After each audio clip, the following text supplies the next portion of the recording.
ছুটি কতদিন? ঈদুল ফিতরের ছুটি বৃদ্ধির চিন্তা করছে সরকার। ঈদুল ফিতরের ছুটির আগে 18 মার্চ সাধারণ ছুটির ঘোষণা আসতে পারে, তবে বিষয়টি এখনো চূড়ান্ত নয়। আজ বৃহস্পতিবার মন্ত্রিপরিষদ বিভাগের সভায় এ বিষয়ে সিদ্ধান্ত নেবে সরকার।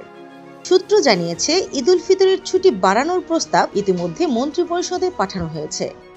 পরবর্তী মন্ত্রিপরিষদ সভায় আলোচনায় উঠতে পারে ঈদের ছুটি। আগামী ঈদুল ফিতরে 5 দিন ছুটি নির্ধারিত আছে বাৎসরিক ছুটির ক্যালেন্ডারে। তবে ঈদুল ফিতরে ঘরমুখী মানুষের চাপ সামলাতে হিমশিম খেতে হতে পারে।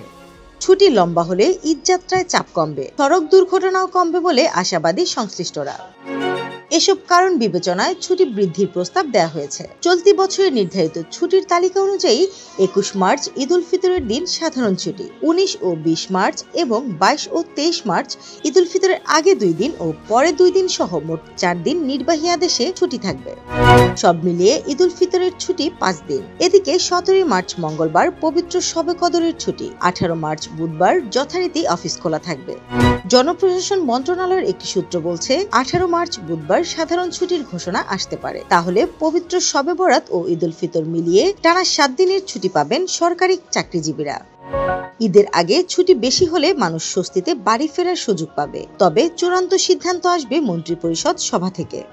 অন্যদিকে সরকারি চাকরিজীবীদের কেউ কেউ টানা 10 দিনের ছুটির হিসাব করছেন। ঈদের 5 দিনের ছুটি শেষে 26 মার্চও সরকারি ছুটি, পরের 2 দিন 27 ও 28 মার্চ আবার সাপ্তাহিক ছুটি। তাই 24 ও 25 মার্চ মঙ্গল ও বুধবার ছুটি নেওয়ার সুযোগ খুঁজছেন কর্মকর্তা কর্মচারীরা। 2 দিনের ছুটি ম্যানেজ করতে পারলেই লম্বা ছুটি কাটানোর সুযোগ পাবেন তারা। স্নিগ্ধা আখি, দৈনিক নতুন সময়, ঢাকা।